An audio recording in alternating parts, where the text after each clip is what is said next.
Bapak Ibu yang dikasihi Tuhan, selamat malam. Kita bertemu kembali di dalam persekutuan doa setiap hari Jumat. Dan saat ini kita masih bertemu di dalam suasana online karena COVID belum selesai, COVID-19 belum selesai. Kita kembali berjumpa dan harapan kami Bapak Ibu dalam kondisi yang sehat dan dalam berkat Tuhan. Mari Bapak Ibu, kita akan mengawali persekutuan doa pada malam hari ini dengan bersama-sama menyatukan hati, mohon pertolongan Tuhan supaya firman yang kita dengar menjadi berkat buat kita semua. Mari kami hantarkan di dalam doa. Bapa di surga, kami mengucap syukur untuk kasih Tuhan di dalam kehidupan kami. Kami boleh menikmati kasih setia Tuhan pada hari ini dari pagi, bangun pagi sampai dengan saat ini. Makasih untuk penyertaan Tuhan di dalam keluarga kami masing-masing. Kami boleh menikmati segala berkat Tuhan, kesehatan, dan setiap pekerjaan yang kami sudah lakukan. Tuhan berkati sehingga semuanya boleh kami lakukan dengan kekuatan daripada Tuhan. Pada malam hari ini kami bersama-sama akan mendengarkan sebagian dari firman-Mu. Kami berkat supaya Tuhan sendiri yang akan menolong kami, Tuhan sendiri yang akan membuat kami untuk belajar akan firman Tuhan. Bukalah hati kami dan sucikan hati kami sehingga kami layak untuk menerima firman Tuhan. Mohon berkat Tuhan dan mohon pengampunan-Mu atas segala dosa-dosa kami. Kami serahkan pembacaan firman Tuhan dan pemahamannya kami serahkan di dalam tangan kasih Tuhan. Dalam nama Tuhan kami Yesus Kristus kami mengucap syukur. Amin. Bapak Ibu yang dikasihi Tuhan, malam hari ini kita akan belajar bersama dari firman Tuhan dengan topik menemukan Allah di saat susah. Menemukan Allah di saat susah. Topik ini seolah-olah kita mengartikan bahwa Allah itu menghilang. Menemukan Allah di saat susah, seolah Allah itu menghilang. Apakah benar? Mari Bapak Ibu, kita akan belajar dari firman Tuhan. Kita akan membaca dari Ibrani 13 ayat 5a sampai dengan 6. Ibrani 13 ayat 5a sampai dengan yang ke-6. Akan saya bacakan firman Tuhan. Demikian firman Tuhan, karena Allah telah berfirman, aku sekali-kali tidak akan membiarkan engkau dan aku sekali-kali tidak akan meninggalkan engkau. Sebab itu dengan yakin kita dapat berkata, Tuhan adalah penolongku, aku tidak akan takut. Apakah yang dapat dilakukan manusia terhadap aku? Demikian firman Tuhan. Bapak Ibu yang dikasihi Tuhan, firman Tuhan yang kita baca pada saat ini ada beberapa hal yang menjadi poin-poin yang bisa kita ambil. Yang pertama dari ayat 5a ini menjelaskan bahwa Allah itu tidak pernah menghilang dari hidup kita, dari kehidupan orang-orang percaya, bahwa Allah itu ada di segala masa. Aku sekali-kali tidak akan membiarkan engkau dan aku sekali-kali tidak akan meninggalkan engkau. Jadi pertanyaan tadi, apakah Allah itu menghilang? Ternyata tidak ya, dari ayat ini, bahwa Allah itu tidak pernah menghilang dari kehidupan orang-orang percaya. Kemudian ayat 6 ini disampaikan bahwa sebab itu dengan yakin kita dapat berkata, Tuhan adalah penolongku. Ini adalah respon. Menemukan Allah itu bermakna bahwa kita merespon dan memaknai kehadiran Allah dalam kehidupan kita. Kemudian menemukan Allah itu juga merupakan satu proses dalam pemahaman kita akan Allah dan bagaimana keputusan hati kita itu untuk melihat bahwa Allah itu senantiasa hadir di dalam kehidupan kita. Di saat seperti ini, di mana COVID-19 ini masih terus ada di sekitar kita, kemudian kemungkinan juga penemuan vaksinnya juga masih cukup lama, dan seringkali ini juga membuat pertanyaan kita ya, pertanyaan buat kita semua, khususnya saya ini ya, kapan wabah ini bisa segera berlalu sehingga suasana itu menjadi kembali normal dan suasana susah yang dialami oleh orang-orang yang berdampak itu kemudian menjadi selesai. Ya. Pak Ibu, kata susah ini kebalikannya adalah senang ya. Yang mungkin kalau pada kondisi yang senang kita bisa merasakan hadirat Tuhan, puji Tuhan. Ya. Tapi pada saat kita mengalami kesusahan, mungkin pada saat kita sakit, pada saat kita kehilangan sesuatu, kekurangan sesuatu, itu seringkali kita melihat bahwa Allah itu seolah-olah jauh dari kita. Mungkin pengenalan kita akan Allah itu menjadi hilang. Nah, apakah pengenalan kita kepada Allah di saat-saat seperti itu adalah sesuatu yang baru, atau dengan peristiwa-peristiwa yang susah ini kita bisa memperbarui pengenalan akan Allah dalam diri kita masing-masing? Kita akan membaca dari Yohanes 14 ayat 9 sampai dengan yang ke-11. Yohanes 14 ayat 9 sampai dengan 11.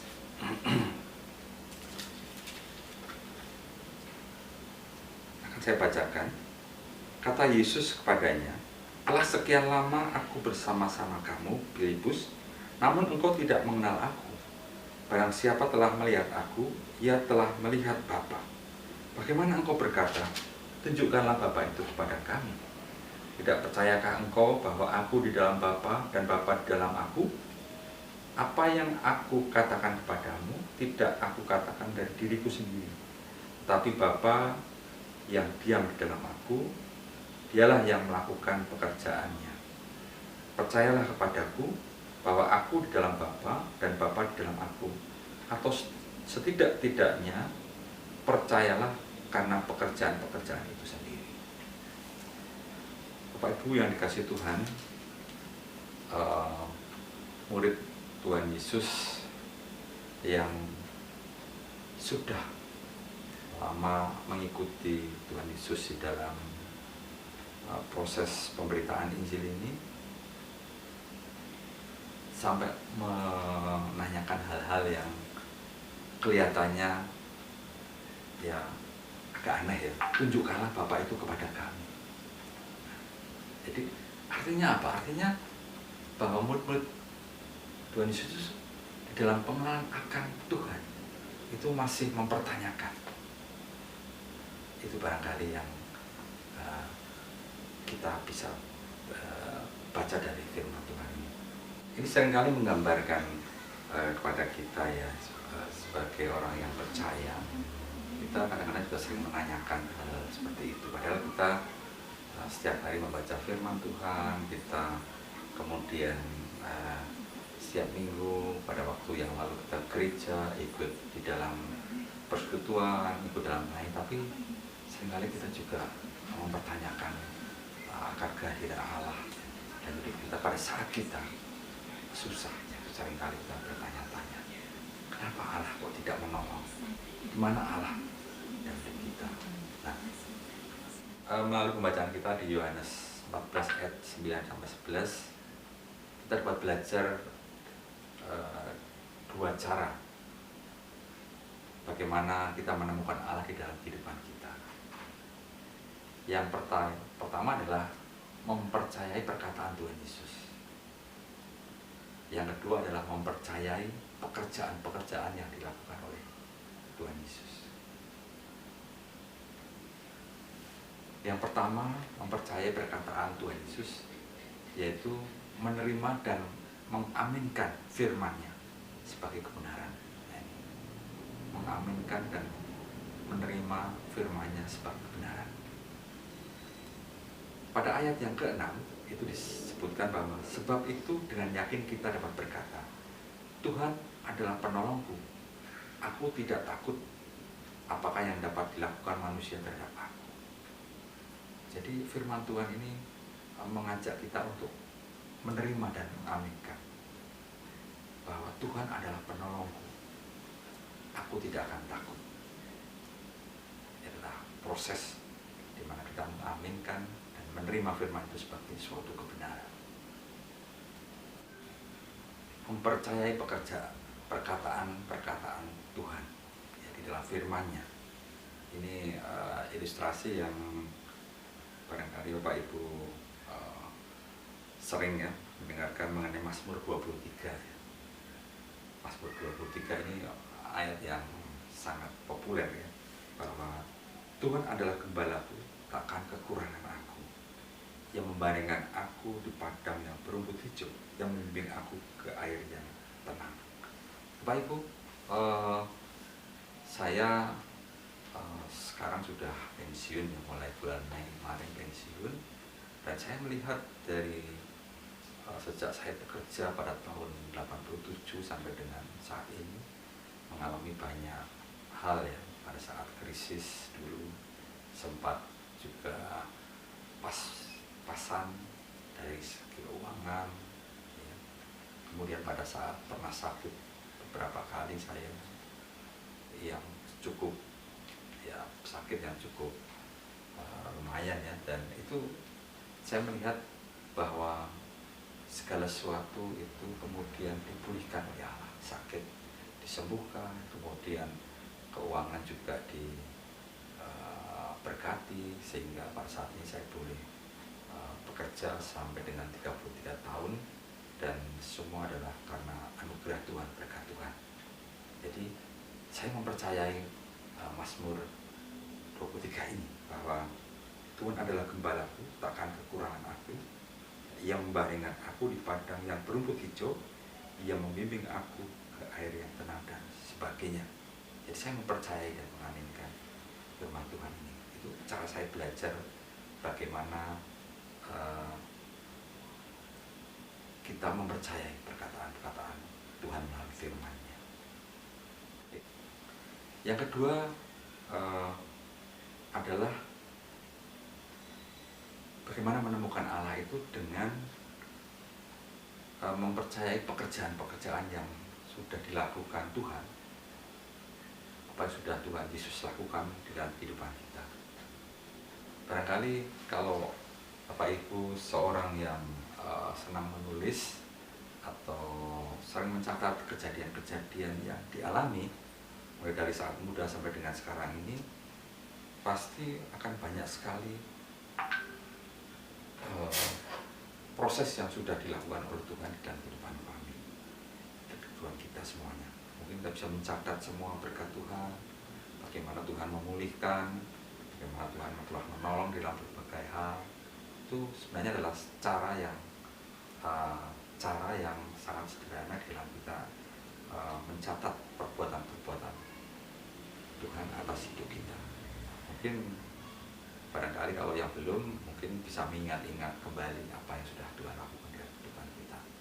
Bagaimana Tuhan sudah memelihara anak-anak kita dalam bertumbuh dari masa kecil, bayi sampai dengan saat ini. Itu barangkali bisa menjadi sarana buat kita untuk mempercayai ya, mengenal Allah, mengingat kembali akan Allah dalam kehidupan kita. Kemudian mungkin bisa dilakukan dengan mengucap syukur atas hal-hal yang sudah dilakukan oleh Tuhan atas hidup kita. Kemudian juga kita belajar untuk menghubungkan peristiwa-peristiwa yang kita alami itu dengan firman dan pribadi Allah yang kita baca di dalam Alkitab. Roma 8 ayat 28, firman Tuhan mengatakan, kita tahu sekarang bahwa Allah turut bekerja di dalam segala sesuatu untuk mendatangkan kebaikan bagi mereka yang mengasihi Dia, yaitu bagi mereka yang terpanggil sesuai dengan rencana Allah. Firman Tuhan ini menegaskan kembali bahwa apa yang kita alami, apa apa yang kita jalani sepanjang hidup ini adalah dipakai Allah untuk mendatangkan kebaikan bagi semua orang yang mengasihi Dia. Mungkin firman ini bisa kita aminkan dan kita percaya bahwa Allah tidak pernah menghilang. Allah itu senantiasa hadir dalam kehidupan kita, memakai segala peristiwa itu untuk kebaikan kita. Marilah kita belajar mengenal Allah lebih dalam lagi dengan mengaminkan setiap firman Tuhan di dalam Alkitab, dan kita melihat peristiwa-peristiwa yang sudah dilakukan Allah di dalam kehidupan kita, sehingga pengenalan kita pada Allah itu akan semakin